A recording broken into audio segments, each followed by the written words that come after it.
Hungry Reader here. It's December 14th. Time for more Not a Creature Was Stirring. Maybe you didn't see it in the theater. I'm sorry to say that I didn't either, but by now almost everyone has seen Babe. It's the Citizen Kane of talking pig movies. Babe is based on a book alternately known as The Sheep Pig or Babe the Gallant Pig.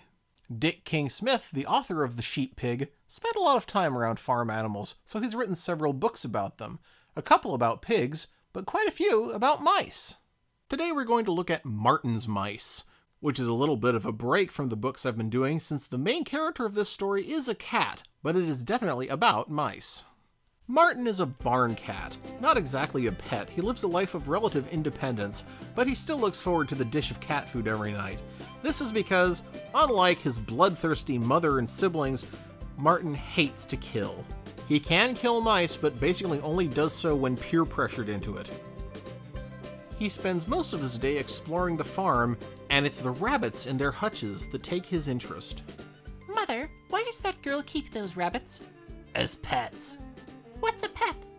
A pet is an animal that humans keep because they like it. Now, some people will tell you that rabbits are good to eat.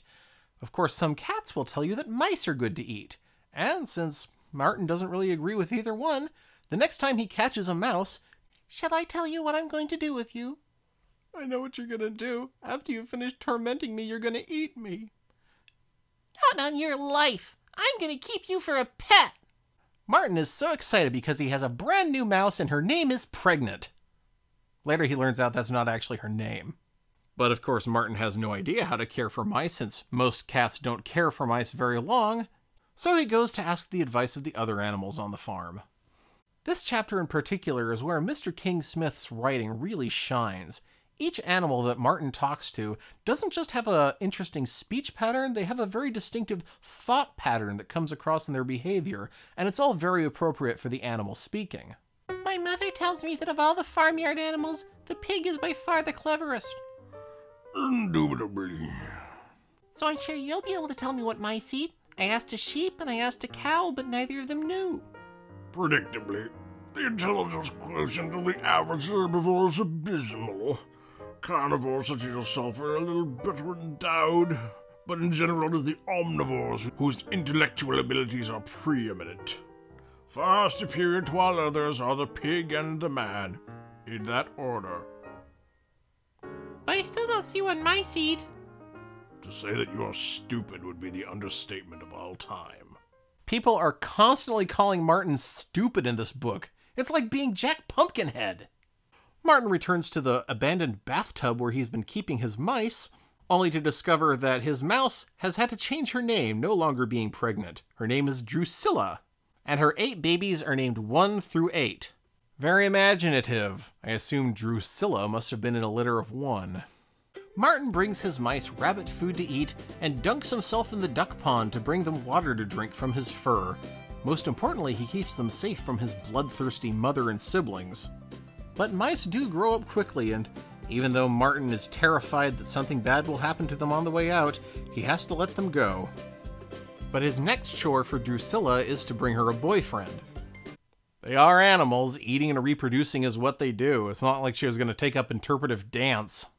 But as he returns with a suitable mate for Drusilla, he discovers that another cat has found his pet, and is willing to split it with him. This is my special pet, you see. And if you try to get my Drusilla, I'll fight you till there isn't a breath left in my body! I like the look of you, young Martin. You're a strange boy. There's no getting away from that. You've got spirit, I'll say that. You've got plenty of courage. If you fancy keeping pet mice, then you shall. I'm proud of you, my boy. I don't understand. Why should you be? Can't a father be proud of his son? To Martin's great surprise, his father may be just as bloodthirsty as his mother, but he respects him. Martin and his dad are united for the first time. Drusilla loves her new boyfriend Cuthbert, and they've got another litter on the way. Just when it seems like everything's gonna be great, a human gets curious about what a cat's doing up in the loft where he left that old bathtub. This is where we learn something very inconvenient about Cuthbert. He's an easy fainter. Martin gets Drusilla out of the tub before the farmer sees, but Cuthbert goes limp in his jaws, and Drusilla thinks she's seen her husband killed. He could not rid himself of the sound of her voice when last he heard it, when she had called him a murderer, when she had cried so bitterly at him, "You who pretended to be my friend!" A heartbroken Martin is about to give up on mice forever when he meets 8, the smallest of Drusilla's first litter, who tells him where she is now. But before Martin can go see her, his dad gives him a little heart-to-heart. It's all very well humans keeping tame animals as pets like those rabbits. She's never known any other sort of life. To keep a wild animal like a mouse shut up, it's wrong, you know. Just think how lucky you are to be free to go where you like and do what you want. But I'm not wild, Dad. All cats are wild at heart, my son. Some town cats are nothing better than prisoners, kept indoors all the time. What if some humans came out here from the town one day to buy some free-range eggs? Well...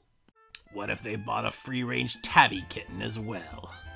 Just imagine this tabby kitten suddenly becomes a town cat, shut up all day in a shabby little apartment right up at the top of a high-rise, miles from the ground. An imprisoned pet, probably belonging to some ghastly little girl who will ever be picking him up and cuddling him and kissing him with her horrible slobbery mouth. And to crown it all, she'll very likely tie a big blue silk bow around the wretched creature's neck. Don't worry, Martin, that doesn't happen. The ribbon turns out to be yellow. Martin finds himself a pet, the beautifully furnished apartment just as much a prison as the bathtub had been for Drusilla and her babies.